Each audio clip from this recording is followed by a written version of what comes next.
This map looks peaceful. Scattered islands, blue water, soft coastlines. But these islands were never supposed to belong to the United States. Long before it became the 50th state, Hawaii was a sovereign nation, recognized by foreign governments, with embassies, with a queen, and its story is written into the land itself. Look closely at the chain of islands. They curve across the Pacific in a near-perfect arc. That curve isn't random. It was formed by a volcanic hotspot deep beneath the Pacific plate.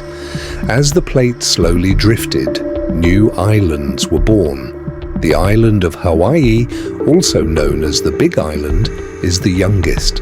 And stretching northwest, the islands grow older, millions of years older. You're not just looking at geography, you're looking at a timeline. On the Big Island rises Mauna Loa, one of the largest volcanoes on Earth.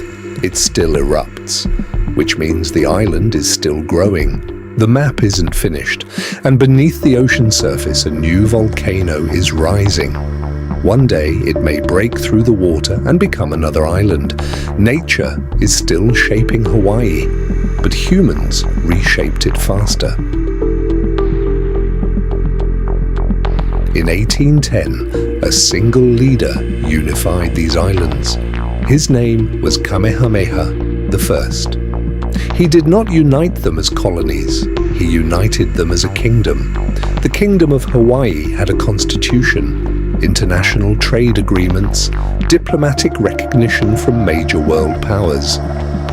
On 19th century maps, Hawaii appeared as its own country. It was not isolated, it was sovereign, but power began to concentrate on one island, Oahu. Smaller than the Big Island, but strategically positioned in the Pacific, foreign business interests expanded and political tension followed.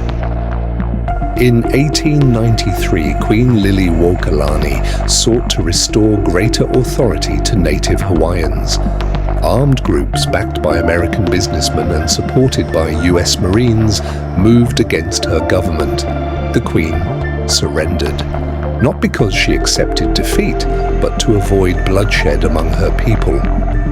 The monarchy fell, and the independent nation of Hawaii began to disappear. In 1898, Hawaii was annexed by the United States. There was no nationwide referendum of the Hawaiian people approving annexation. To this day, some native Hawaiians argue the overthrow was illegal. That debate has never fully gone away. It lives quietly beneath this map. On the southern shore of Oahu lies Pearl Harbor. On December 7, 1941, Japanese aircraft attacked this harbor.